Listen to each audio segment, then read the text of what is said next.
Magandang gabi po, no, sa inyong lahat, no. Magandang gabi po higit sa ating dakilang Ama, no. So ako po ay nagba-vlog, no.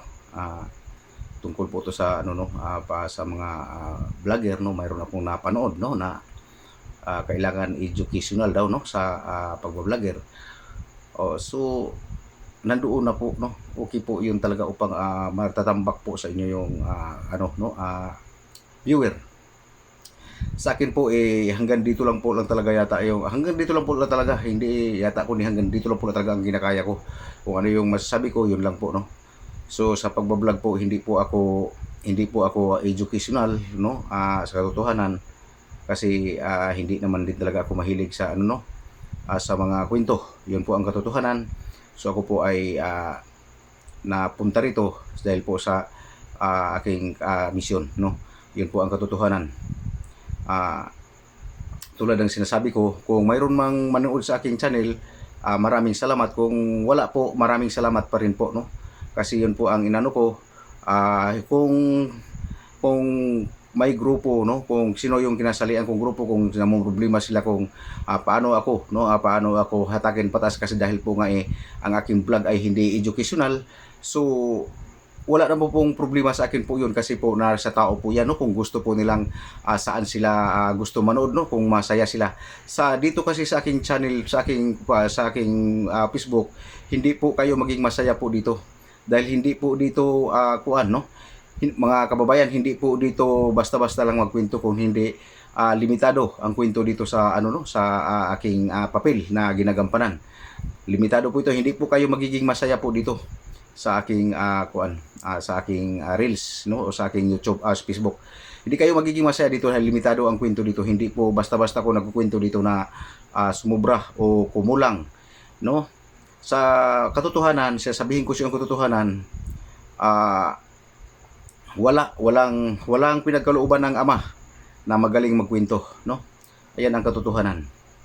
Wala pinagkalooban ng Ama na magaling magkwento. Ayun po ang katotohanan. Kasi dahil, kung naalala nyo lang po, si Moises, tinanggihan pa niya ang dakilang Ama dahil hindi nga siya marunong makipag-usap sa mga tao, di ba?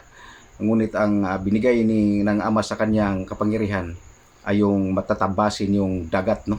So yun po ang katotohanan. So magkaiba po, no? Magkaiba po kayong mga may aral, mga educational, mga educated, no? Magkaiba po tayo ng landas. Dahil kung si Moises man ay pinagkalooban ng Ama, natatabasin ang dagat, ganun din, iba rin ang pinagkaloob sa akin ng Ama, babaklasin ang kapangyarihan ng kasamaan sa buong mundo. So ganun po, kaya sa aming mga pinagkatiwalaan ng dakilang Ama, yun ang katotohanan, no? Hindi ako nagbibiro sa inyo. Wala po dito po ipinagkaloob sa mga taong mahilig magkwento, no. Totoo po yun, sabihin ko sa inyo. Nilinaw ko lang po yung katotohanan. So wala po namang, uulitin ko po, o hindi po sa akin problema po yung yung walang manood o mayroon. Ayun po ang katotohanan.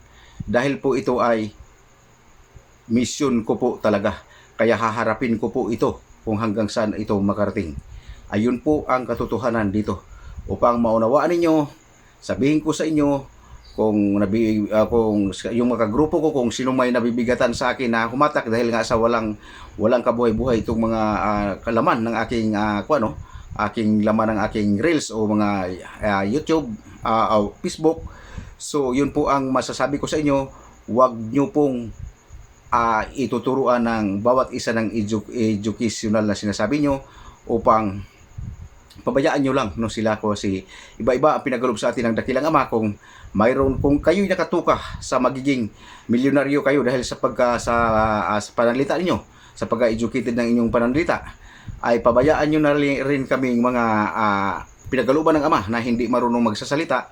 O ganun lang po, kasi kaiba-iba tayong pinagkaloob sa ating dakilang Ama, no. Upang maunawaan ninyo, ayun po ang katotohanan, no. Hindi tayo pinantay ng dakilang Ama. Hindi tayo pinantay. Kaiba-iba po talaga tayo. Mayroong pinagkalooban ng magiging kintilyonaryo. Mayroong pinagkalooban ng milyonaryo. Mayroong pinagkalooban ng piso. Mayroong pinagkalooban ng 10 sentimo. So ganun po yun, no.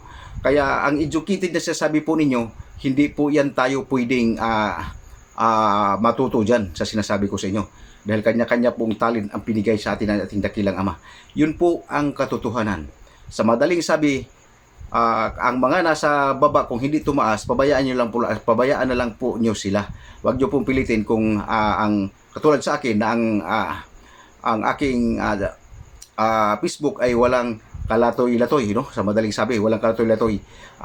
Panoorin, no? Dahil sa sobrang tawag dito, yung sobrang boring. So ganun po 'yun, no? So ganun na lang po, hanggang dito na lang po, no? Upang maunawaan ninyo.